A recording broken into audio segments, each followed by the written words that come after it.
Bismillahirrahmanirrahim. Alhamdulillahil wahdah. Wassalatu wassalamu ala man la nabiyya ba'dah wa alihi wa sahbihi wa man tabi'a hudah, amma ba'du. Subhanaka la ilma lana illa ma 'allamtana innaka antal alimul hakim. Rabbana iftah bainana wa bain qaumina bil haqqi wa anta khairul fatihin. A'udzu billahi biwajhil karim sultanil qadim minasyaitonir rajim. Rabbi shrah li sadri wa yassir li amri wahlul 'uqdatam min lisani yafqahu qawli. Ma'asyiral hudar, insyaallah kita lanjut lagi pada kalam hikmah, masih lagi dalam kalam hikmah yang ke-272, lanjutan pada munajat Maulana Ibnu Athaillah Askandari daripada muka surat 787 bawah sekali ya. Munajat mengakui ketetapan qada dan qadar yang telah pun kita baca sikit pada minggu sudah, di mana kita semua mengetahui bahawa tiada seorang pun yang dapat mengetahui apakah keputusan qada dan qadar Allah Subhanahu wa taala. Hanya dimaktubkan di dalam Lauh Mahfuz, papan kenyataan raksasa, yang termaktub dalamnya semua makdur, perkara-perkara yang ditakdirkan bagi makhluknya. Di papan kenyataan itu pun sebelah saja dibuka kepada Sayyidina Mikail. Dengan izin Allah, Sayyidina Mikail dapat melihat, dapat membaca takdir-takdir yang ada di sebahagian Lauh Mahfuz. Kita panggil Lauh Mahfuz ya, papan kenyataan raksasa itu dalam Al-Quran istilahnya disebut sebagai Lauhul Mahfuz. Jadi sebahagian daripada itu yang diketahui oleh diketahui oleh Sayyidina Mikail supaya dia dapat menjalankan tugasnya ya, tugasnya kepada makhluknya. Yang sebelah lagi masih lagi menjadi rahsia, hanya Allah saja mengetahui. Demikian juga takdir dalam ilmu Allah. Dalam ilmu Allah segala yang ditakdirkan yang tidak ada awalan, yang adalah qadim, juga tersembunyi daripada seluruh pengetahuan makhluknya dan tidak diberitahu kepada makhluknya. Maka itu kita tidak tahu. Di samping itu hawa nafsu sentiasa menawan kita. Kita juga dikawal oleh hawa nafsu kita sendiri. Di samping qada dan qadar menentukan perjalanan hidup, perjalanan makhluk, maka nafsu-nafsu kita juga sama juga mengikat kita, menawan kita dengan segala macam tawanannya. Maka tiada jalan untuk mencari keselamatan selain bermunajat kepadanya, seperti munajat Maulana Ibnu Athaillah Askandari. Ilahi innal qada'a wal qadara ghalabani. Tuhanku, bahwasanya qada dan qadar mengerasiku. Memang kita tak dapat larilah ya. Wa innal hawa biwathaqihi syahwati asirani. Dan bahwasanya hawa dengan ikatan-ikatan syahwatnya menawanku. Dua, qada qadar mengikat kita dengan ketentuan Allah, hawa nafsu juga mengikat kita dengan berbagai-bagai macam runtunan, godaan. Fakun antan nasiru li hatta tansurani wa tansurabi. Maka jadilah kau, wahai Tuhanku, yang maha membantuku, minta tolong kepada Allah, sehingga engkau memenangkan aku atas musuh-musuhku. Wa aghnini bifadlika hatta astaghniya bika an talabi.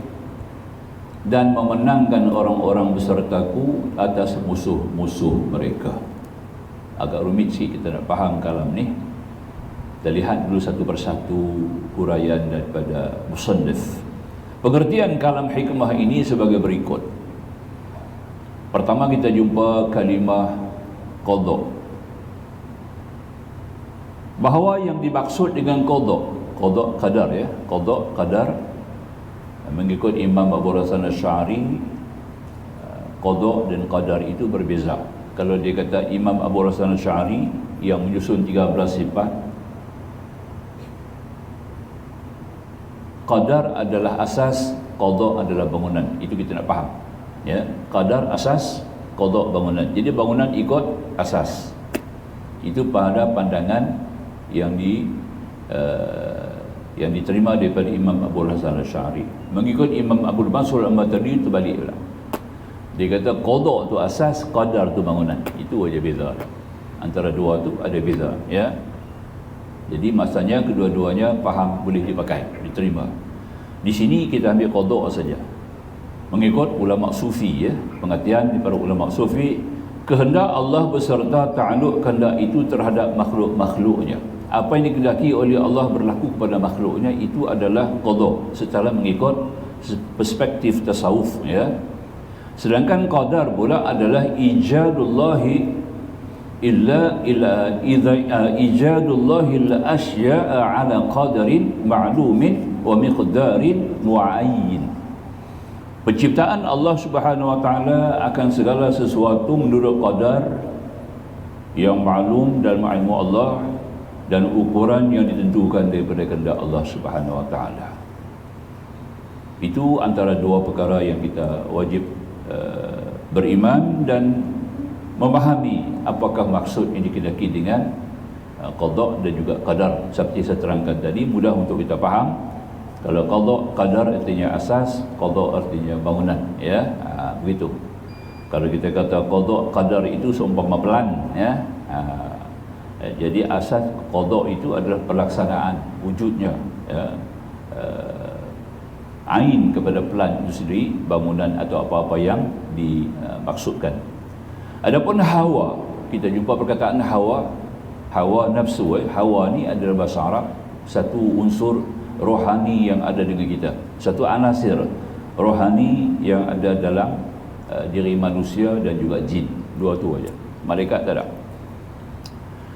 Dia kata mailun nafsi ila muradiha wa mushtahayatiha. Itu semua ta'rif yang dibuat oleh ulama. Kecenderungan nafsu kepada kehendaknya dan kerinduannya. Kecenderungan nafsu kepada kehendaknya dan kerinduannya. Tuan-tuan dan puan-puan hadir pada pagi ini di masjid kita ini, daripada rumah terus mari ke masjid untuk mengikuti kuliah subuh kita pada pagi ini, adalah dorongan daripada nafsu. Nafsu kita yang mendorong kita, kerinduan kita artinya kita nampak satu perkara yang penting yang mendorongkan kita untuk datang hadir. Apa dia? Ilmu. Ya, kita datang, kita berhajat untuk menimba ilmu, mendapatkan ilmu, khususan ilmu tentang ma'rifah, tentang ketuhanan. Jadi maknanya kecenderungan nafsu kita pada pagi ini baguslah. Nafsu kita pagi ini menjurus kepada perkara yang baik. Jadi nafsu yang menjurus kita mari pada pagi ini, termasuklah saya sekali, iaitu nafsu amarah. Nafsu amarah. Yang buat kerja ni nafsu amarah. Kita ada 7 nafsu. Saya terang beberapa kali, kita nak faham. Nafsu yang buat kerja, nafsu amarah. Dia tu management. Dia adalah pengurusan. Dia yang buat kerja. Ya, yang lain tu hanya menyokong, membantu, melengkap, memperkemaskan nafsu amarah. Seperti kita sebut bahawa nafsu amarah tu urusan, bukan marah, bukan marah. Marah Arab kata ghadab, ghadabun itu marah, itu lain. Ini amarah, amrun, amirul mukminin. Pengurus orang-orang yang beriman. Jadi macam tu kita kertikan nafsu yang menyuruh, yang mengurus, yang mengarah dan yang mengatur dan yang mentadbir. Itu kita letak sebagai nafsu amarah. Penting. Kalau tidak ada dia, kita tak boleh bekerja. Kita tak dapat jalankan kehidupan kita, tak dapat nak melangkah kaki, tak dapat nak gerak tangan dan jari. Penting nafsu amarah tu. Jadi nafsu ni dia didorong oleh satu kekuatan, menjana dia. Nafsu ni dia perlu ada penjanaan. Kalau dia ada penjanaan, nafsu itu sendiri tidak berfungsi. Yang nak menjana nafsu itu adalah hawa. Ya, sebab tu Al-Quran menyebut wa amman khafa maqama rabbih wa nahan nafsa 'anil hawa fa innal jannata hiyal ma'wa. Maka barang siapa yang takut kepada makam Tuhannya serta menahan hawa, bukan tahan nafsu, tahan hawa. Kalau hawanya begitu aktif, hawanya begitu kemas, maka nafsu-nafsu juga akan turun di jannah dengan sempurna. Tapi kalau hawanya tidak kemas, hawanya masih lemah, hawanya tersembunyi, ataupun hawanya itu hilang dalam dirinya, maka tidak ada fungsi nafsu-nafsu dalam diri kita, maka tidak wujud. Jawabnya matilah. Matilah, bila tak ada hawa matilah kita, nafsu tak berjalan. Itu artinya. Jadi makanya hawa ni adalah satu unsur seumpama angin. Dia ni macam angin. Kalau ayak kita nak pukul naik ke atas kan, nak pam ayak naik ke atas, masuk ke dalam tank, dia kena ada angin. Angin tu adalah hawa. Jadi hawa tu adalah satu unsur angin yang bersifat ketuhanan. Dia bukan angin bersifat fizikal luaran seperti kita jumpa sekarang, kita terima kesejukan angin, bukan begitu. Jadi hawa ni adalah satu dorongan, satu angin yang bersifat ketuhanan. Al-Latifatur Rabbaniyah, dia panggil kumpulan itu. Dia inilah yang menjana segala nafsu-nafsu yang tujuh. Itu kita beri penting. Kita penting diri kita kena kenal itu dulu ya. Jadi makanya hawa ni dia perlu ada suatu pengawalan. Pengawalan hawa ini dikawal oleh akal. Akal. Jadi bukan akal atas ni. Akal atas ni dia tak kawal, dia kawal urusan dunia saja. Akal atas ni dan kepala kita ni dia hanya kawal urusan dunia. Dia mengatur pengurusan-pengurusan duniawi. Dan dia hanya terlibat dengan urusan fizikal lahiriah. Dia ada satu lagi yang dalam ni. Yang ni yang kurang ni. Yang kurang daripada manusia ya. Iaitu dipanggil Profesor Dr. Hamka menyebut dalam tasawuf moden. Baguslah tu. Bila sebut tasawuf moden tu untuk orang-orang moden sekarang ni kena faham lah ya. Kita mudah faham. Kalau Dr. Hamka tak tulis buku lagu tu, kita payah nak faham juga tu ya. Dia telah mendedah, dia berikan satu tarif yang begitu agak jelas. Dia panggil akal budi. Budi ya, budi ini dalam, pekerti luar. Kataan kita kan budi pekerti, budi dalam, pekerti luar. Jadi pekerti mengikut budi, pekerti membayangkan budi. Jadi sekarang ini kita tengok pekerti kita itu adalah lahir daripada budi. Maka itu budi ni, akal budi ni duduk di sini. Sebab itu Hujjatul Islam Imam Al-Ghazali mengatakan akal adalah satu cahaya yang Allah jadikan di mata hati. Pelik tu ya. Jadi apa-apa yang disebut Imam Ghazali ini tidak dibantah oleh mana-mana pihak, hatta golongan orientalis ya, orang-orang barat sendiri pun setuju ya. Arnold Toynbee, seorang scholar British, sendiri menggalakkan bila ditanyai oleh rektor Al-Azhar Syekh Muhammad Abduh bertanya kepada Arnold Toynbee, pada pandangan kamu, sebab kamu banyak membuat kajian tentang Islam, kaji tentang buku-buku Islam, kaji ulama-ulama Islam, wajarnya orang Islam ni kena baca buku apa?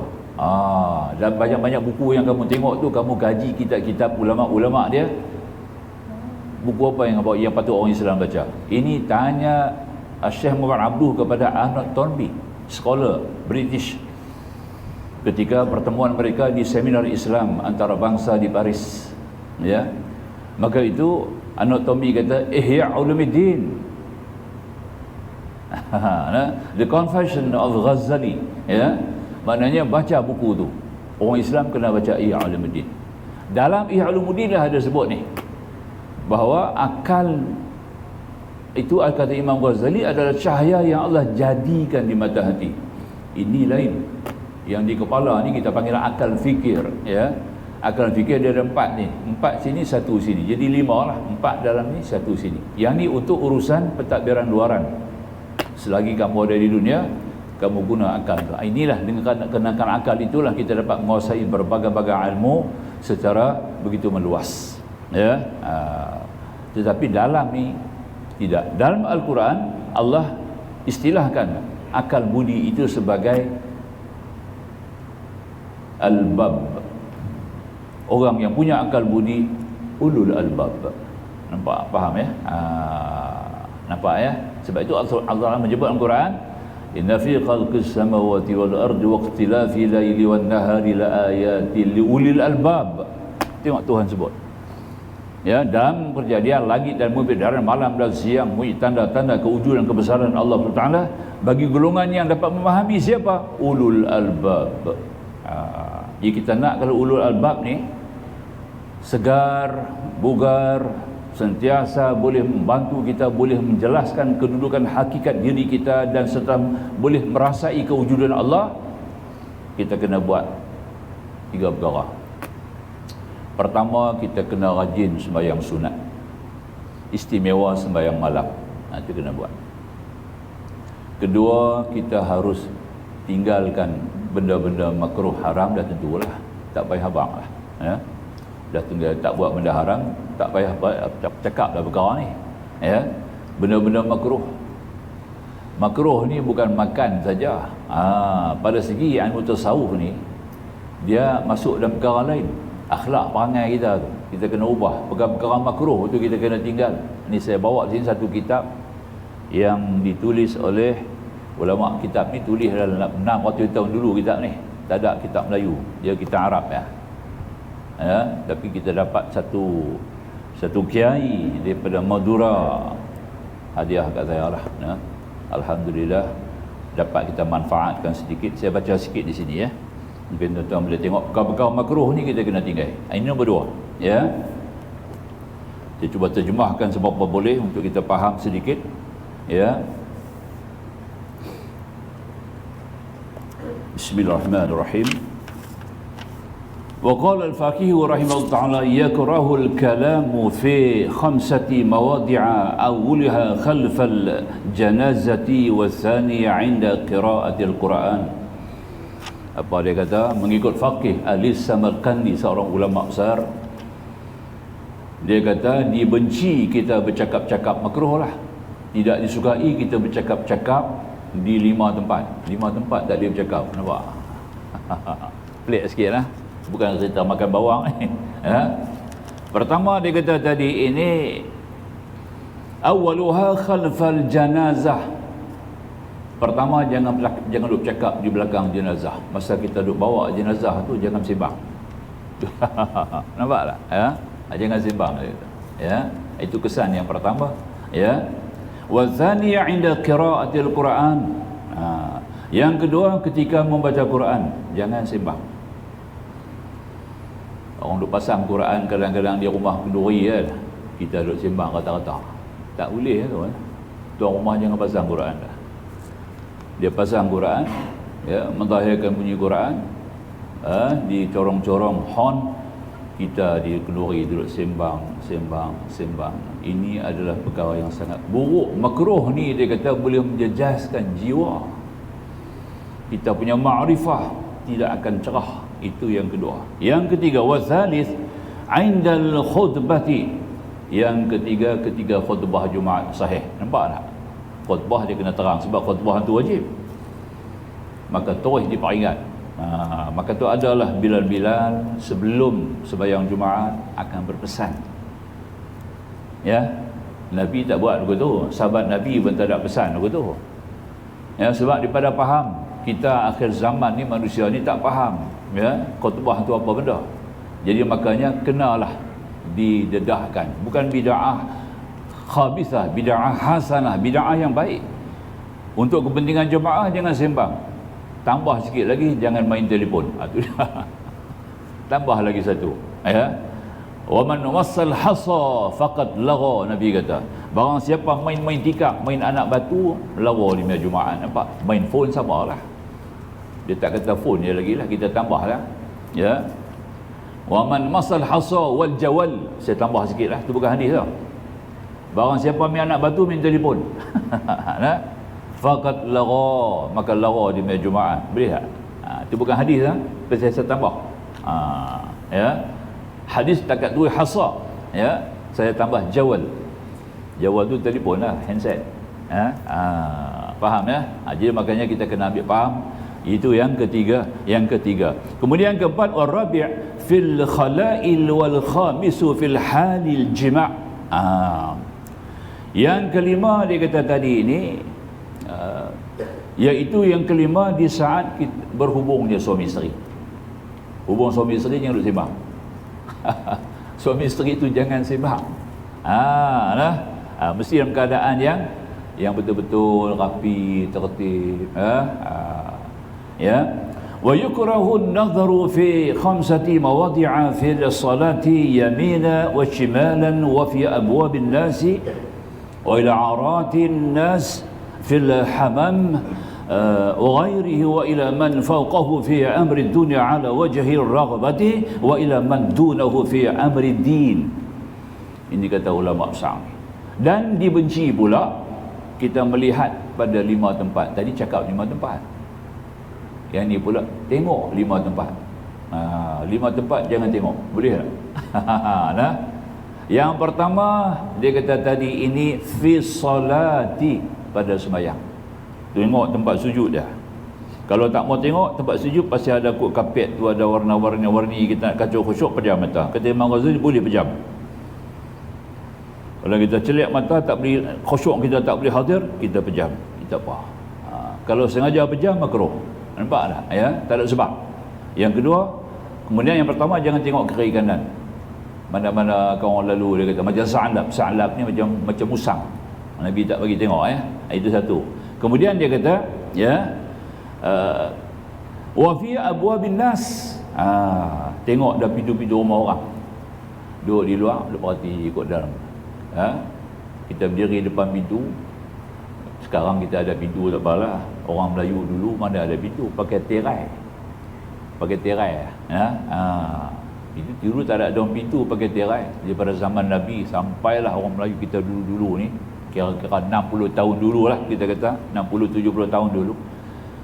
Kalau ada pintu pun dia buka. Dia buka pintu tinggal tirai. Kita duduk depan pintu, Assalamualaikum, duduk perhati tengok kat dalam. Itu tak boleh tak boleh dia kena duduk di tepi pintu tu. Jangan duduk betul-betul depan pintu. Kerana apa? Dia tak pergi tengok apa dalam rumah orang. Tambah kalau kita pergi ziarah orang sakit, ya Allah, tengok orang sakit tu ya, tak boleh tengok keliling apa duduk dah tepi dah. Ini makruh, dia kata. Makruh pandangan, mata kita akan tak dapat melihat ni i'tibar. Apa yang Tuhan buat i'tibar kita tak dapat baca. Kata bahasa pasar, jelangap. Jelangap ni tengok tak faham, kemudian tengok betul lah. Tu dia. Tu dia ya. Itu istilah. Kemudian dia kata lagi, wa ila auratin nas, kemudian aurat manusia jangan tengok. Aurat manusia. Aurat perempuan lah, perempuan tengok aurat laki-laki, khususan di mana? Fil hamami, tempat mandi. Ya. Wa ghairihi, dan juga di mana-mana lain daripada tempat mandi lah. Di tepi laut ke, tepi sungai ke, tepi kolam ke, orang duk mandi ke apa, jangan duk tengok aurat. Itu lagi. Apalagi dia kata, wa ila man fawqahu fi amri dunya, ala wajhi raghabatin wa ila man duna fi amri din. Yang ni nombor penghabis sekali dia kata kita tengok orang yang lebih dunia pada kita. Ya. Kita naik motor tengok orang naik kereta. Aku ni teringin nak naik kereta. Nampak tak ya? Baguslah dia untung dapat kereta, aku naik motor. Tak usah. Ya, kita tengok rendah, tengok orang naik basikal pasal kita naik motor. Orang naik kereta tengok orang naik motor lah. Maknanya kita jangan tengok orang yang lebih dunia dia lebih pada kita. Bila kita tengok, kita akan hilang rasa syukur dan kita akan mula hamak. Mula teringin untuk mengambil urusan-urusan dunia yang sia-sia dan akan mula panjang angan-angan. Berbagai-bagai angan-angan lah. Kalau jadi lagu ni nak buat lagu mana, macam mana nak dapat. Ini semua merupakan satu perancangan yang hanya tumpu pada dunia sampai terbawa-bawa dalam sembahyang kita tak boleh khusyuk. Nampak tak? Jadi itu di antaranya lah. Maknanya jangan tengok, tapi kita tengok orang yang bawah daripada kita. Wajar kita tengok orang lebih bawah daripada kita. Nampak tak? Untunglah aku nampak dah. Dapat juga naik motor. Ramai orang berjalan, banyak orang naik basikal. Orang naik basikal bila tengok orang berjalan kaki. Untunglah aku boleh naik basikal. Ramai orang berjalan kaki lagi. Orang berjalan kaki pula kena tengok orang yang tak boleh berjalan. Ramai orang tak boleh berjalan lagi dah. Duk terlantak tempat tidur tak boleh berjalan. Ada kaki tak boleh jalan, aku syukur boleh berjalan. Dia kena ada lagu tu, baru ada syukur kita. Ini di antaranya perkara yang boleh. Makruh-makruh ni tak masuk dalam makruh fiqh lah. Dia makruh ni masuk dalam urusan makruh yang di sudut perspektif ilmu tasawuf. Ulama-ulama sufi membaca lagu tu. Kemudian dia kata tadi ini lagi, wa yakrahul istima'i ila khamsati asya', dan benci pula kita dengar 5 perkara. 5 benda jangan dengar. Ya. Ahduhal al-lahwu wal ghina. Yang pertama sekali kita dengar lagu. Nama hiburan, boleh dengar lagu. Habis you know, dengar lagu. Tak boleh cakap di RTM, orang panggil saya cakap RTM, tak boleh you know. Cakap ni kita ustaz tak boleh main.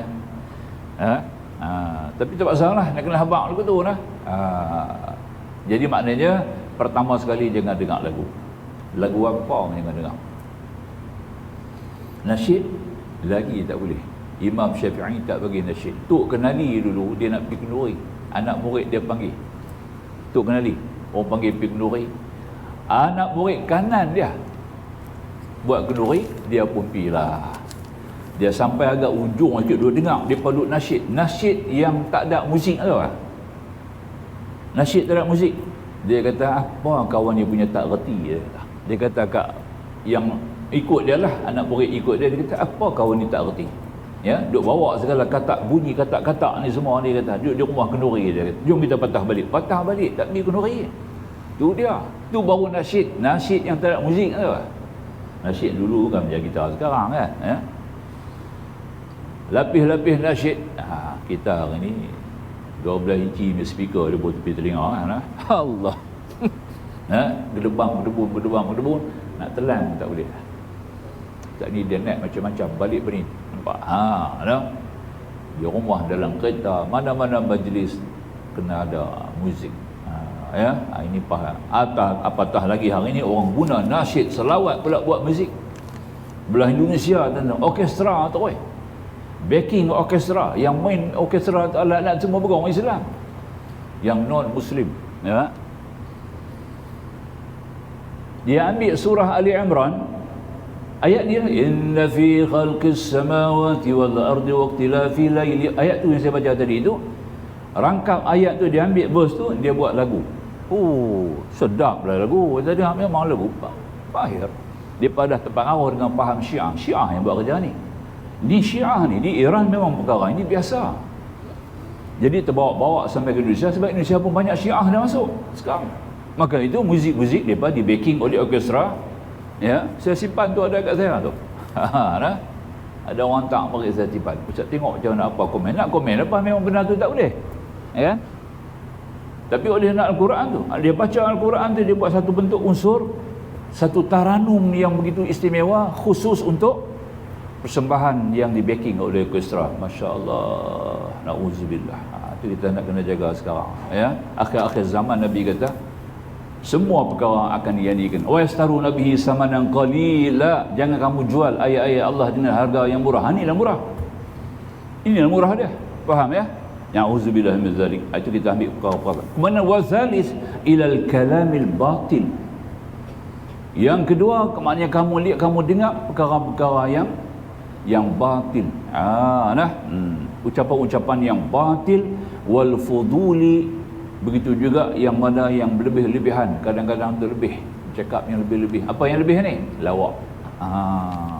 Jenakah sampai bawa ke lawak. 500,000. Juara lawak 500,000. Tiap-tiap tahun ada orang kaya.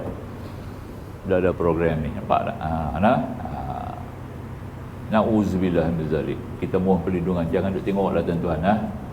Mati hati kita, tak dapat kita kuasai urusan-urusan yang gaib, kita tak dapat lihat tak dengan baik. Itu artinya warabi' ila itsnaini yatanajayani Dan yang keempat dia kata tadi ini, yakni orang yang sedang bercakap perkara rahsia. Dua orang duduk sembang bab rahsia, jangan duduk dengar.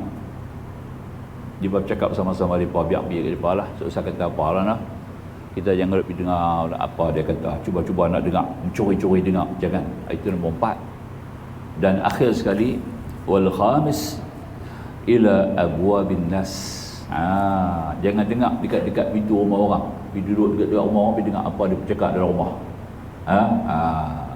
Ini adalah di antara 5 perkara yang dilarang kita dengar. Baik, lagi tak habis lagi. Makruh perspektif tasawuf. Wa yukrahu dhahku fi khamsah. Dia kata jangan kamu dibenci tertawa, jangan gelak pada 5 tempat. 5 tempat jangan gelak. Itu pertama. Yang pertama sekali, indal janazati, di dekat dengan jenazah. Dekat dengan jenazah, ya. Wa indal maqabir, dekat dengan kubur. Kubur jangan duk gelak. Orang buat kerja umrah, buat kerja haji, pergi ziarah di Jabal Uhud, tuan. Jabal Uhud. Ya. Pergi Jabal Uhud, naik atas bukit Rumah tu. Jabal Rumah, bukit tu rendah lah. Bukit tu dulu macam bukit bendera ni, tinggi. Kerajaan Saudi dah tarah habis dah semua. Tinggal banyak tu kalau boleh dia nak buang semua. Ya, dunia Islam bantah tak bagi tinggal lah sikit. Tempat tu lah tentera pemanah zaman perang Rasulullah, perang Uhud. Tentera pemanah duduk atas bukit tu. Bukit tu tinggi. Sekarang dah rendah. Dia pakat naik pergi tangkap gambar. Ya, ramai orang naik atas bukit tu pergi tangkap gambar. Posing macam-macam dia posing, tangkap gambar dengan senyum, dengan gelak apa semua cukup. Ini adalah satu perkara yang batil. Ziarah tu adalah ziarah yang lara, nama dia, nampak tak? Ya. Ini satu perkara yang kita kena faham, dekat dengan kubur. Walaupun situ bukan kubur lah. Ya. Bukit, kubur ada sebelah tu ada kubur, dia pagar kan dalam tu. Tapi yang tu adalah asal gugurnya Sayyidina Hamzah dan beberapa orang tentera Islam ketika di situlah gugurnya. Maka tu kita nak kena pelihara elok tempat tu. Di mana-mana juga sebelah kubur, belakang masjid kita ada kubur. Ya, jangan duduk berdiri di tepi kubur, duduk sembang, kemudian gelak. Walaupun kita tak duduk dekat dengan kubur, duduk di pagar pun tak boleh. Itu kita nak kena faham tu. Antaranya benda-benda yang kita kena jaga adab dia begitu jelas. Kemudian dia kata lagi di sini, ya, wa indal mutawajji'. Wa indal mutawajji', dekat dengan orang yang susah hati, orang tengah duduk menengung banyak, dia pergi dengar, pergi gelak, dia pergi dah. Nampak tak? Kita kenalah jauh. Ini berlaku kepada, ini satu sikap yang dah ada sebut dalam kitab Taurat tu, yang kita baca ni ada sebut dalam kitab Taurat.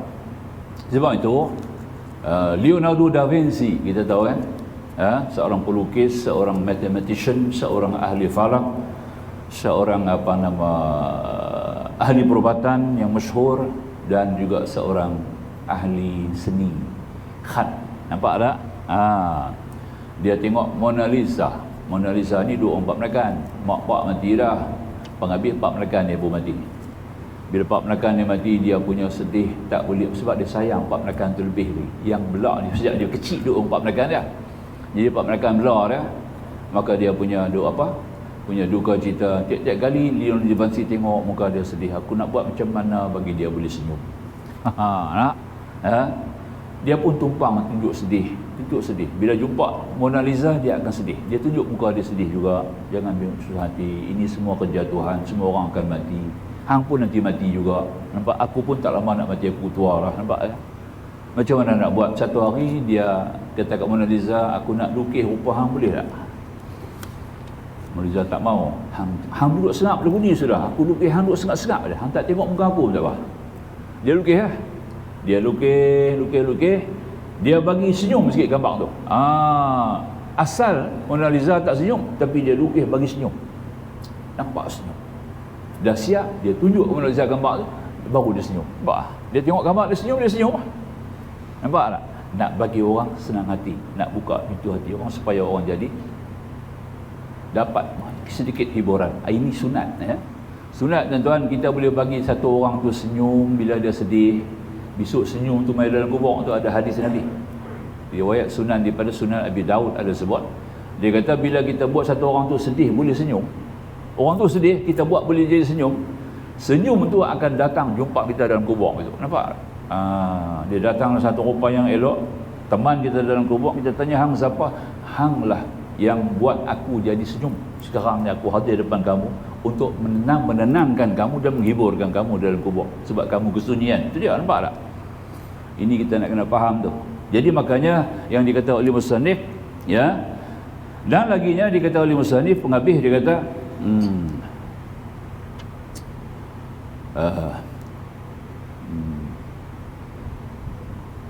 wa inda qiraatil Quran, dan di sisi orang baca Quran. Orang baca Quran ni kita jangan gelak. Duduk tepi je, kita duduk gelak sembang. Ini jadi di Mekah tuan. Di Mekah dalam Masjidil Haram tu. Kita sedih kadang-kadang tengok dia orang daripada India, Pakistan apa semua. Dia duduk sembang tepi-tepi. Kita duduk baca Quran, dia duduk tepi kita, dia bersembang gelak. Dalam Masjidil Haram, ya, na'udzubillah, man kalama bi kalamid dunya fil masjid ahbatallahu 40 sanah, Nabi kata. Barang siapa bercakap ke perkara dunia dalam masjid, maka batal amalan yang 40 tahun. Nampak? Amalan 40 tahun. Batal umur baru 60, tinggal 20, tolak 15, baliak baru 5. Nampak tak? Macam mana? Ya? Perkara dunia ni apa ada? Perkataan dunia ni bukan dalam sembang. Kita Islam ni dunia masuk masjid. Sebab tu kita pakai topi, kita pakai kepiah, kita masuk. Sebab dunia kita masuk masjid. Boleh sembang, boleh mesyuarat apa dalam masjid, boleh. Islam boleh. Kristian tak boleh. Kristian masuk gereja kena buang dunia, buka hat, buka topi, nampak tak? Itu beza kita orang Kristian tu. Kita masuk masjid pakai hat, pakai topi. Orang Kristian masuk gereja buang topi, pasal dia tak boleh cakap bab dunia dalam gereja. Itu konsep Isa ibnu Maryam. Tak boleh cakap bab dunia langsung. Sembang pasal dunia yang baik tak. Kita boleh sembang bab dunia yang baik, boleh. Bercakap pasal dunia boleh dalam tapi yang kata tadi unsur-unsur yang buruk, mengumpat tak boleh. Maki hamun tak boleh. Gelak ketawa hilai tak boleh. Nampak tak? Yang tu dunia. Yang tu yang kita dunia tu, Nabi kata barang siapa bercakap ni lah. Kalau bercakap jenis dunia ni, maka batal amalan yang 40 tahun. Itu kita kena faham juga kalam dunia tu. Sebab Islam boleh cakap bab dunia dalam masjid. Ya, kalau perkara so, Nabi SAW sendiri menjadikan urusan dunia dalam masjid sebelum ada belum kita bawa ke dewan, ke mana, ke parlimen apa semua. Nabi dulu di masjid lah parlimen Nabi. Masjid itulah dewan undangan negeri Nabi, ya. Di Madinah tu mana ada dewan undangan, hanya Darun Nadwah. Sekarang ni tempat makan, food court, ya, dekat Madinah tu food court tu depan tu, itu Darun Nadwah. Tempat orang pembesar-pembesar Quraisy berbual, bersembang ataupun mengeluarkan apa-apa pendapat untuk bersyuarat-syuarat kecil sebagainya, ya. Kematian Rasulullah dia bersembang di situ lah, dia bersyuarat di situ lah, macam mana nak tanam, siapa nak bagi mandi, di mana nak korek liang, di mana, nampak tak? Bila nak simpan, nampak tak? Siapa yang dulu kena sembahyang, tengok dia bincang sampai begitu detail item dia, baru ambil keputusan. Darun Nadwah, ya, ada tempat dia. Itu Rasulullah SAW. Jadi kita kena faham orang baca Quran. Satu lagi kita lihat orang sembahyang. Kadang ni dia untuk imam tak betul. Hari ni banyak begitu, ya, tak faham. Habis sembahyang angkat suara zikir kuat-kuat. Orang sembahyang di belakang, dia sembahyang tu baca Quran tu. Haram tu hukum dia tu, bukan makruh tu, haram. Mengganggu orang sembahyang. Dah habis bagi salam, habislah. Tugas imam dah habis, ya. Tugas menyaringkan suara pun dah habis. Kalau semaghrib, Isya, subuh, nyaringkan suara, habis. Bagi salam, habis dan nyaring tu tak ada arah. Tinggal masbuk di belakang, betul tak? Bila masbuk di belakang, si imam tadi ni, dia kena faham di belakang ada orang duk baca Quran. Sembahyang baca Quran. Yang tersasul kita pasal baca Quran lah.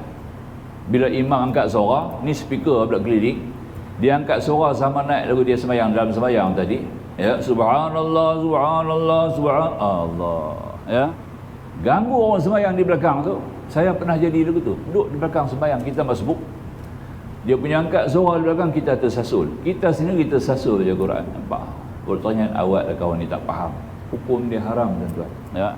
Sebab tu Imam Syafi'i kata Dah siap dah mazhab kita pun. Imam Syafi'i kata zikir semayang tu hendaklah perlahan-lahan, jangan angkat suara. Nampak tak? Sekarang kita tengok layang-layang jadi cukup sayup-sayup sikit-sikit sudah, ya, supaya makmum boleh tahu. Kecuali yang marah itu semua mu'alaf, baru nak belajar. Yang baru mai semayang tu mu'alaf, baru nak kedai, baru nak tahu zikir, boleh lah imam angkat suara, ajak ramai-ramai kita zikir dulu ni. Ni semua bukan mu'alaf, bukan saudara baru dah. Kita ada orang Islam dah, begitu kita beranak Islam, keturunan Islam, pusaka Islam, yang nak angkat suara tak usah buat apa. Jadi patut-patut ada masjid-masjid sampai hari ni angkat suara punya tinggi-tinggi, mengganggu orang sembahyang. Sebab imam-imam tak faham, dia tak mengaji bab tu kan. Doa pun kalang kabut dah ni, doa-doa imam-imam pun kalang kabut dah ni, tuan-tuan. Nampak masuk segala macam bismillahirrahmanirrahim masuk dalam doa. Baca Al-Quran semua masuk dalam doa. Sejak Covid ni lah, sebab PKP ni, Covid ni, doa-doa lepas sembahyang pun yang kalang kabut lah. Macam-macam doa kunut pun dia tambah macam-macam. Doa kunut subuh tinggal boleh batal sembahyang subuh tu, ya. Sebab imam-imam yang bawa tu tak faham, tak reti, tak mengaji soalan ini, ya. Dia tak tahu bab doa tu, tak tahu tamanan tak doa tu. Jadi hizib bukan doa, jadi hizib. Dia elok lah dia baca doa bismillahirrahmanirrahim la yadurru ma'a ismihi bismillahirrahmanirrahim bismillahirrahmanirrahim. Kita nak kata amin lah, mana dia baca bismillah? Makmum di belakang dia kata amin lah, amin, bismillah, amin. Dia muqaddimah awalah, muqaddimah azimah, nama dia bismillah tu. Nampak tak? Dia bukan doa, dia muqaddimah azimah, muqaddimah awalah, dia tu bismillah. Nampak tak? Nama dia. Jadi kita bawa sebagai doa, makmum nak kata amin lagu pada la ilaha anta subhanaka inna kunna, yang ni tasbih. Tasbih ni kalau kita tasbih keadaan kita duka cita, tertekan, baru kita baca. Dia kalau bacaan tu siapa nak kena amin, nak kata amin macam mana? La subhanaka inni amin. Makmum tak reti kata amin, tak kena. Jadi hizib bukan jadi doa, jadi hizib. Hizib ni satu zikir yang masuk doa dalam tu, ada Al-Quran, dalam selawat dicampur. Nampak? Itu panggil hizib. Hizib ni sebagai zikir, dia bukan sebagai doa. Nampak tak? Ini kita kena faham bab-bab begitu, kena mengaji. Tanpa budak-budak lah ni pula, imam-imam lah ni memang hafiz Quran ni. Dia hafal Quran saja, dia bukan tahu ilmu mubarah. Kita letak di depan jadi imam kat dia, masya-Allah. Bil ayam tak pernah tengok budak-budak tu. Bil ayam tak pernah tengok. Dia tak bayar bil. Dia tak? Betul tak? Itu dah. Kita dah tanggung lah di rumah anak bini, siapa kita tahulah sakit pengalaman. Duduk depan jadi imam patutlah. Ni bila ayam tak pernah tengok, bila depan jadi imam, dah mana kita nak ikut? Saya tak boleh ikut lah. Kalau tengok budak-budak jadi imam, saya tak ikut lah. Minta maaf lah. Ada masjid imam tua tu resign tu sebab dia ambil imam hafiz, budak-budak hafiz jadi imam. Nampak? Imam masjid tu resign tu, sampai sekarang dia hidup lagi imam tu. Nampak tak?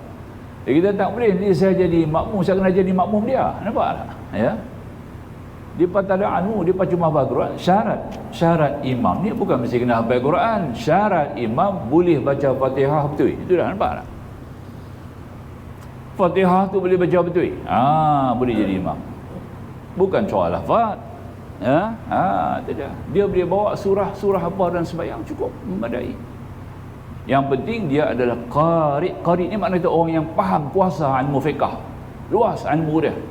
Itu faqih dia panggil. Yang Imam Syafi'i terjemahkan hadis tu qari, dia kata. Utamakan yang qari ni. Qari ni yang alim. Masuk kita baca tambung di sini dia kata din ya. Maka itu dia kata tadi 5 perkara tertawa. Maka itu dia kata tadi ini wa yuqalu dhahku min ghairi ujbin naw'in min al junun, dia kata tadi ni. Dan dikatakan pula tertawa tanpa ada apa-apa takjub adalah satu macam gila. Kalau gelak tak ada pasal gila. Nampak tak? Tak ada pasal gila. Nak kata lawak pun tak pasal, nak kata nak bagi dia geli hati pun dah. Kalau dia gelak juga, tu orang gila. Habislah tu jawab dia lah. Lain daripadanya, tuan-tuan, kita dah terang tadi pada 5 tempat jangan kita sembang. Itu kita ambil faham, dan insya-Allah itu di antara yang dapat kita terangkan sekarang. Perkara yang kata makruh tadi ini yang kita kena tinggal. Perkara makruh insya-Allah kita kena tinggal. Sambung lagi insya-Allah. Kalam hikmah ini merupakan munajat yang bersifat pengakuan Maulana Ibnu Athaillah Askandari atas kelemahannya melihat qada dan qadar Allah yang tidak mungkin dilintangi di satu pihak. Qada qadar Allah kita tak boleh lawan, kita tak boleh bantah, tak boleh. Dia satu pagar yang kukuh. Dalam habis kitab kita ni teramat, kan habis dah, kita ambil balik kitab awal, kitab mula. Kitab mula banyak orang tak mengaji lagi. Kitab mula ada masuk bab ni, bahawa qada dan qadar itu adalah merupakan satu pagar Allah yang kita tak boleh tembus. Itu dia punya tajuk. Ada satu kalam hikmah dalam jilid yang pertama, ya. InsyaAllah habis ni kita mengaji yang tu. Memang cantik. Awalan-awalan tu memang dia kemas semua, memperkemaskan kita punya akidah, kita punya ma'rifah. Sebab tanpa akidah ma'rifah ini, tuan-tuan, ibadat kita tak sampai kepada Allah. Tak sampai, ya. Tanpa hikmah tauhid ni, kita tak akan sampai kepada Allah. Walaupun kita kenal kita ada sifat 20, tapi yang ni kita tak kenal. Sifat 20 mengesahkan ibadat. La tusihul ibadah illa bi ma'rifatil ma'bud. Kaedah tauhid mengatakan tidak sah itu ibadat melainkan kamu kenal siapa yang kamu sembah. Itu pihak sah. Tapi nak sampai, ya, nak sampai. Kita nak sampan ada laut, nak sampai. Yang nak sampai itu tak boleh sampai. Faham? Ya. Sampan tidak ada, orang nak kayuh ataupun tak ada motor nak bawa. Betul tak? Motor tu penting, boleh bawa kita. Yang ni ilmu ni macam motor lah, nak bawa sampan tu ke destinasi. Untuk apa destinasi? Nak pergi cari mutiara. Betul tak? Itu ulama kiaskan macam itulah, kita ambil faham. Maka itu kata musannif, melihat qada dan qadar Allah yang tidak mungkin dilintangi di satu pihak dan tarikan hawa nafsu dengan berbagai macam ikatannya pada pihak yang lain. Dua keadaan kita menghadapi sekarang, kita menghadapi qada dan qadar Allah satu bahagian. Kedua, kita menghadapi dengan daya tarik, kawalan, godaan hawa nafsu kita. Dua benda. Macam mana kita nak buat ni? Kita nak atasi, kita lemah serba lemah. Macam pernah saya sebut dulu, bagaimana seorang yang dihukum di akhirat, Nabi cerita bakal akan ada satu orang dihukum di akhirat dan dia dihunjam masuk neraka. Dia kata apa kepada Allah? Dia kata, ya Allah Tuhanku, semua aku buat kerana ni dorongan nafsu. Aku tak akan laku benda yang buruk ni melainkan semata-mata kerana dorongan nafsu yang begitu kuat yang mengarah aku kepada perkara yang buruk. Engkau sendiri sebut dalam Quran, inna nafsa la ammaratum bisu, sungguhnya nafsu amarah sentiasa menjurus kepada kejahatan, dan aku lemah untuk mengatasi daya tariknya. Aku lemah dalam menolak godaannya. Kan nafsu itu engkau yang buat, bukan aku yang buat. Tengok dia kata pada Allah. Engkau juga yang buat nafsu itu kat aku, bukan aku cari sendiri. Maka dengan kerana itu aku tak mampu nak lawan nafsu, maka itulah aku buat perkara yang jahat ni. Nampak? Oleh kerana hang sedap begitu, Tuhan kata masuk syurga. Itu dia, nampak tak? Tapi kita tak ambil sebagai hati mata pula, besok aku pun nak kata begitu juga. Jangan silap, adalah buat lebih kurang, besok pergi kata depan Tuhan, dapat tip bagus pagi ni kan. Jangan pergi kata begitu pula, salah lah, tak boleh. Itu satu pengecualian khusus. Nak abang kata daya nafsu inilah antara. Jadi sekarang kita nak minta tolong kepada Allah, kita kena minta tolong kepada Allah balik, ya. Takdir ada, nafsu pun ada, kita minta tolong kepada Allah balik. Allah, engkau kawal nafsu aku supaya arah nafsu ini dapat kepada jalan yang baik, ya. Allah dah bagilah, dia bagi 6 nafsu lagi. Dia bagi 6 tu, yang tadi kita nak guna 6 tu lah, ya.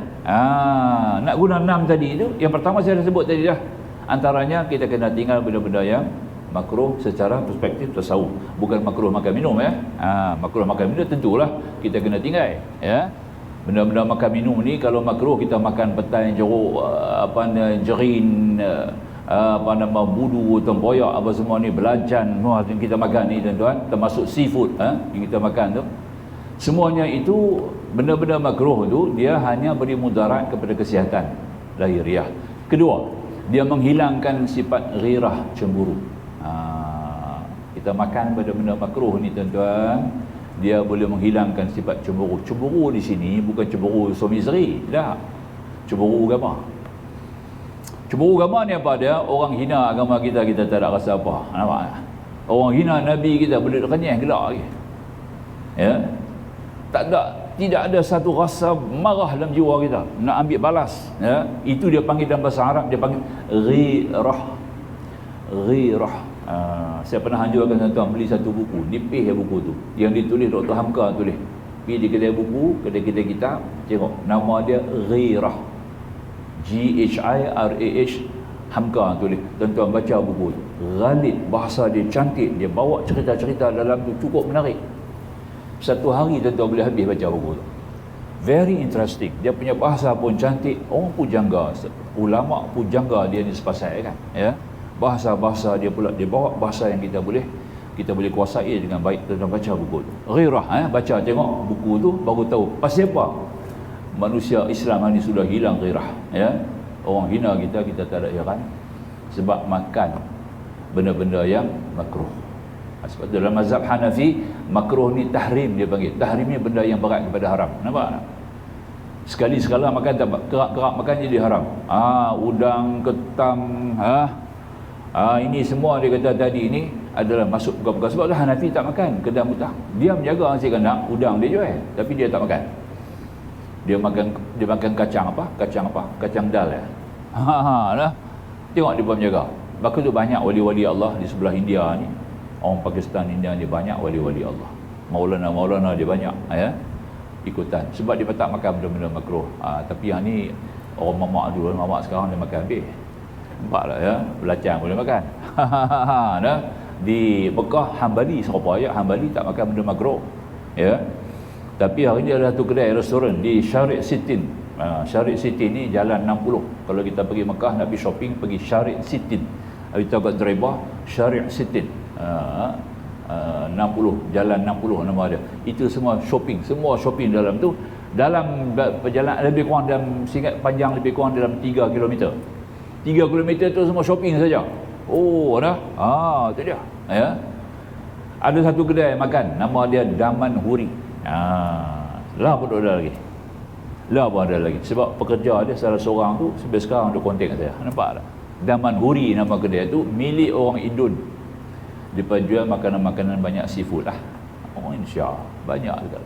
Tuan Arab seorang pun tak masuk. Nampak tak? Yang masuk situ orang Indon, orang Malaysia. Orang Malaysia pun kurang, yang banyak Indon lah masuk makan dalam tu, ya. Tu dia. Hari ni Daman Huri itu sudah dikuasai oleh Arab kuasai.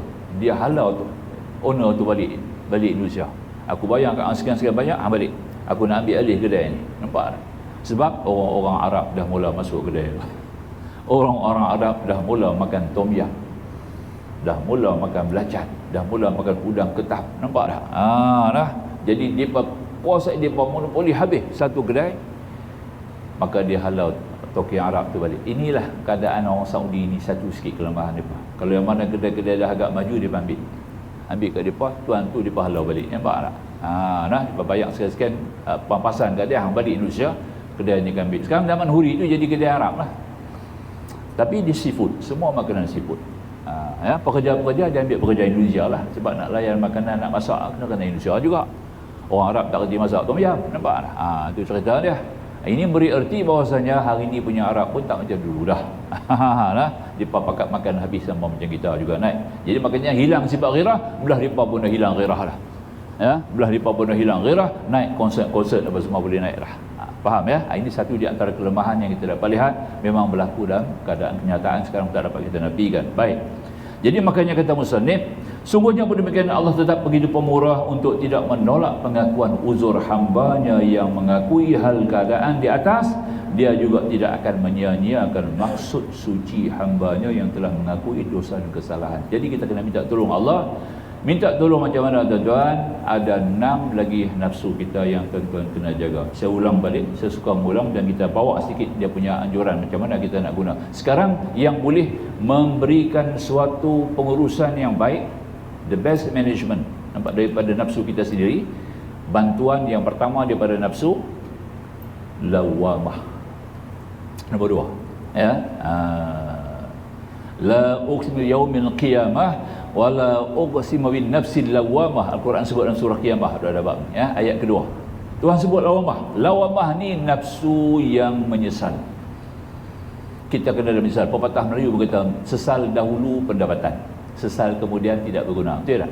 Inilah dia.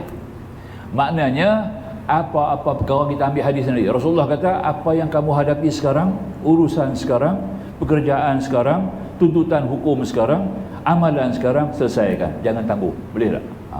Nampak awal-awal Nabi dah abang. Urusan-urusan yang baik jangan tangguh. Urusan-urusan kebajikan jangan tangguh. Urusan-urusan ummah beri manfaat kepada ummah jangan tangguh. Urusan-urusan boleh dapat pahala jangan tangguh. Urusan-urusan yang boleh menjurus ke kebajikan dengan pahala yang banyak jangan tangguh. Nampak tak? Itu adalah runtunan daripada nafsu lawamah. Kalau kita selalu praktis amalan ni, jadikan tabiat kita kepada melakukan segala perkara yang masuk waktu buat, jangan tangguh. Datang perintah untuk bayar zakat, bayar, jangan tangguh. Sampai masa boleh bayar hutang, bayar cepat, jangan tangguh. Ini kalau kita boleh buat begitu tuan-tuan, nafsu lawamah kita akan jadi satu nafsu yang kuat. Dia akan bantu, tolong, kawal nafsu amarah. Nampak tak? Dia dikatakan amarah, hang kena ikut, hang kena buat ni. Ya, baik, lawamah. Ya, kalau kita tak latih begitu, dia ni kata apa? Tak apa, waktu panjang lagi. Hang tidur dulu, hang tidur. Lawamah kita jadi lebah. Jadi kita ajak. Baik, lawamah sekarang itu kita kena menjana dia kepada melakukan perkara-perkara apa yang Tuhan suruh, yang Tuhan perintah, kita kena buat dengan segera, jangan tangguh tuan-tuan. Nombor 3, nafsu mulhamah. Mulhamah ni dia kena tambah, upgrade. Semua perkara upgrade. Semua benda kita nak tambah, betul tak? Ya. Kita nak kesihatan kita bertambah, kita nak rezeki kita bertambah, kita nak gaji kita naik, betul tak? Ya. Kita nak semua perkara bertambah. Jadi nafsu mulhamah ni dia menjana kepada menambah. Jadi kita kena tambah apa penting? Ibadat-ibadat kita kena tambah, ilmu kena tambah, betul tak? Ibadat-ibadat sunat kena buat. Kalau dulu pakat-pakat buat sunat celup-celup berjalan lah. Sekarang patut-patut buat lah. Kita kena jadi sebagai satu perkara yang rutin, mesti buat. Sebelum subuh aku kena buat 2 rakaat. Sebelum zuhur mesti jadi 2 dulu, sekarang jadi 4. Lepas zuhur dulu 2, sekarang jadi 4. Sebelum asar kena ada 4. Nampak tak? Baik keruk kena buat bagi jadi. Boleh tak? Sebelum maghrib, lepas maghrib buat. Sebelum isya, lepas isya buat. Tambah lagi kita buat witir. Tambah lagi kita buat duha. Tambah lagi kita buat tahajud. Masya-Allah. Nampak tak? Kalau kita buat amalan ni, seumpama kata-kata nafsu mulhamah ni, seumpama macam piala tembaga lah. Tembaga kita boleh ubah. Piala piala apa-apalah, tak kira perak ke tembaga ke, dia kena gilap hari-hari, betul tak? Kalau tak gilap dia bergarat, jadi hijau. Itulah. Jadi nafsu kita jadi hijau, sebab tak mengeluarkan cahaya. Ya, dia tidak akan dapat memberikan cahaya kepada jiwa kita. Jadi makna kata nafsu lawamah tu dia memberikan cahaya kepada jiwa kita. Dia menjurus. Itulah nak bantu tolong marah tadi. Nampak tak? Tuhan dah bagi tip. Pasal kita tak ambil, ya. Itu ilmu yang penting. Tak ada ilmu macam mana kita nak kenal benda-benda ni semua. Ada dengan kita. Dengan kita benda itu bukan nak diambil di luar. Betul tak? Itu nombor 3. Lawamah. Kalau sudah ada lawamah, mulhamah tadi yang gilap, kita kena perbanyakkan amalan sunat kena tambah, bacaan-bacaan surah-surah kita hafal kena lebih sikit, juz amma per habis tuan-tuan. Tak boleh hafal Quran 30, juz amma juzuk 30 hafal. Tuan-tuan kena hafal juzuk 30 tu. Ya, kita mengaji mula-mula, anak-anak tu mengaji mulakan juz amma, nak mati pun bawa juz amma masuk kubur, boleh tak? Yang lain tak apa lagut lah. Kita nak apa payah dah, orang tua dah banyak cerita, banyak semak, banyak serabut dalam kepala lah. Nak apa nah. Jadi tu hafal juz amma pun jadilah. Kita nak guna hafal juz amma tu, ingat aku nak guna juz amma ni nak baca dalam sembahyang, nak menghadap Allah. Nampak tak? Boleh tak? Niat begitu Tuhan akan bagi. Ya Allah, bagilah aku boleh hafal juz amma ni sebelum aku mati, belum masuk liang masuk kubur. Boleh hafal juz amma ni tuan-tuan. Kita banyak modal. Juz amma tu kalau boleh hafal, banyak modal. Banyak benda kita boleh bawa dalam sembahyang. Betul tak? Alhamdulillah, itu kita kena buat. Ya. Kemudian kalau ada 2 tu akan jadi mutmainnah ni apa tuan-tuan? Nafsu yang sentiasa memberikan ketenangan. Nampak? Don't panic. Kita guna. Nabi kata hidup 3 hari. Kemarin madhi, pas. Besok belum tentu. Future, kan? Dhuri, kita ambil yang kedua. Sekarang adalah sekarang kita hidup. Sekarang lah ni kita hidup dah. Kemarin tak ada, besok belum tentu, petang pun belum main lagi. Nampak tak? Sekarang ni you are facing the represent time sekarang ini, keadaan sekarang ini kita kena hadapi, maka itu kita lakukan apa yang ada sekarang dengan penuh ketenangan. Yang nak mai akan datang ni jangan duk angan-angan. Nampak tak? Kalau angan-angan jadi semak perut. Allahu Akbar, macam-macam masuk dalam kepala. Nah, kita sembahyang, tengah sembahyang tu dia mari macam-macam, cepat bagi habis, cepat bagi sembahyang, cepat nu kedai hang duk tunggu orang duk main. Nampak tak? Nampak tu? Dah tak tenang sembahyang kita. Kerana apa? Kerana dunia. Kita kena ingat dunia ni dia reverse, dia tidak kekal. Dia akan patah balik. Aku duk jaga hang, tak jaga aku. Nampak tak ya? Sunat tak buat ni hamba Allah ni, sunat tak pernah buat. Dia buat fardu saja. Tanya apa siapa? 3 kedai dia ada. 3 kedai. Ha? Jaga 3 kedai. Grocery satu, kedai runcit satu, kedai borong satu. Tu dia. Nampak tak? Ya. Tak ada masa nak sembahyang sunat, duduk sebut fardu saja. Ya. Hari ni dia duduk tahu lah. Dia duduk di belakang kedai bilik kecil. Tak boleh kerja. No? Semak perut. Nak sembahyang, nak buat sembahyang sunat tak boleh. Duduk jaga kedai. Nampak? Hari ni kedai tak tolong dia tuan-tuan. Dia tak boleh buat apa lah. Ya. Duduk sadap, daripada 3 jadi 2 kedai, 2 tinggal 1, dan ni tinggal 1 kedai ya. Kedai runcit tu lah, tu pun dia bagi sewa dekat orang, ambil alih, orang lain ambil pajak. Nampak tak? Dia dapatlah sedikit komisen. Lagi tak boleh buat sunat sebab dia jadi apa? Stroke. Yang tu saya kata stroke tadi lah, duduk di belakang jadi stroke. Orang duduk suap dia makan hari ni. Nampak tak? Saya tak sudah nak buat apa. Ini kita kata tadi ni, kita mesti faham, aku nak buat kerja Allah bagi habis. Aku nak bergerak saat ni pun kerja Allah. Allah nak izin aku nak pergi bergerak. Allah nak izin aku nak pergi mana, nak pergi mana. Allah juga izin aku nak buka kedai. Nampak tak? Dia kena ada konsep begitu. Bagi parabih kita punya semangat elok-elok tu. Buat elok-elok sempurna demi Allah, kepada Allah, untuk Allah, dari Allah, kepada Allah, dengan Allah. Kita buat begitu, barulah kita akan bayangkan. Dia main apa bayangan dunia ni, kita kata dunia ni akan rosak. Aku duduk jaga hang, tak jaga aku. Nampak tak? Dunia ni pun Allah takbir, bukan kita takbir. Allah yang takbir kita. Kita nak langkah. Imam Ghazali kata, aku tengah berdiri, belum pasti aku boleh rokok. Nampak kalau Allah tak izin. Kalau aku sudah rokok, belum pasti Allah boleh bagi aku i'tidal. Nampak tak? Nabi, aku duduk sembahyang tadi, belum tentu aku boleh melangkah ke tempat ada air. Nabi sembahyang tak ada air, pakai tayamum. Nah, terbayang ada satu tempat, adalah satu bekas, satu macam payah, kita kata Nabi duduk nampak. Nabi kata aku nak pergi kat payah tu pun dengan izin Allah. Maka tu duduk kalau habis sembahyang kita bagi habis lengkap. Jadi kita boleh khusyuk. Hari ni kita tak boleh khusyuk sebab kita ada angan-angan panjang. Dunia kita, urusan kita, pekerjaan kita, perniagaan kita, duk tunggu kita. Ini yang kata susah tu, ya. Kita lupa bahawa kita boleh, masa tu juga Tuhan boleh panggil kita on the spot. Kita tak boleh ganti. Maka itu tumbuhan. Ini panggil nafsu apa? Nafsu mutmainnah. Mutmainnah ni letak dunia jauh-jauh, jangan dekat. Macam kita masuk kasut, kita beli RM300 kan kasut, 300. Duduk di luar, jangan duduk dalam. Nampak tak? Hang 300 hang duduk dalam. Aku masuk ni nak jumpa dengan Allah, bukan jumpa dengan hang. Nampak tak? Tak boleh. Jadi tu 700,000 mereka di luar kan. Ya, tinggal di luar. Aku masuk dalam nak menghadap Allah Subhanahu Wa Taala.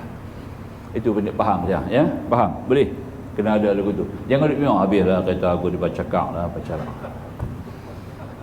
Siapa nak cakap? Siapa nak jalan kalau Allah tak izin? Betul tak? Tak dah, tak dah. Saya dulu gitu ya, mula-mula tak faham kan, ya. Takut orang patah jaguar. Ada gambar jaguar depan kan. 700,000 macam cerita. Bukan sikit, ya. Duk tanya pula patah api lah. Kata nak patah kerja Allah, bukan kerja aku. Nampak tak? Kalau nak patah juga, patah api. Jangan patah teguk aku sudah. Allahu Akbar, sembahyang pergi habis. Selamat. Kita kena baca lagu tu, baru boleh. Dah. Kalau tak baca macam tu, kita tak boleh khusyuk tuan-tuan. Dan kita akan marah tu imam. Apalah marah sangat. Nampak tak? Semua kita marah. Penghabis, aku tak mau pergi masjid. Pergi masjid payah, lambat. Nak kena tunggu azan, nak sembahyang tahiyatul masjid, nak sembahyang qabliyah. Nampak? Nak tunggu tu imam mai, nampak tak? Ya? Ikut tu imam pula. Banyak cerita tak payah pergi masjid. Pasal apa? Urusan dunia duk ikat dia. Tu tak betul. Pasal kita tak faham urusan dunia itu semua urusan Allah. Sebab tu sebelum sembahyang tuan-tuan, baca alhamdulillah 3 kali. Alhamdulillahirabbil alamin. Alhamdulillahirabbil alamin. Alhamdulillahirabbil alamin. Ni kenapa? kita bangkitkan tauhid rububiyah. Tauhid rububiyah ni apa? Allah yang takdir seluruh alam. Jasad kecil aku, jasad besar, urusan dunia, urusan keliling aku, semuanya Allah yang takdir, bukan aku. Kita kena puji Allah dulu baru kita angkat takbir, boleh tak? Tauhid rububiyah tu, alhamdulillah, itu tauhid rububiyah, tuan-tuan. Makanya ketika ada macam tu barulah kita akan dapat menyelesaikan semua persoalan. InsyaAllah takat tu dulu. Kita akan sambung pada muka surat 789 atas sekali lah. Boleh? Takat tu lah. Aku qauli hadza wastaghfirullahal azim li wa lakum. Akhirul kalam wallahu subhanahu wa ta'ala a'lam. Bismillahirrahmanirrahim. Alhamdulillah wassalatu wassalamu ala rasulil nabiyil karim sayyidina Muhammadin al-amin wa alihi wa sahbihi ajma'in. Subhanaka la ilma lana illa ma 'allamtana innaka antal alimul hakim. Rabbana iftah bainana wa bain qaumina bil haqqi wa anta khairul fatihin. Rabbana atina fid dunya hasanah wa fil akhirati hasanah wa qina adzabannar. Walhamdulillahi alamin. Wassalamu alaikum warahmatullahi wabarakatuh.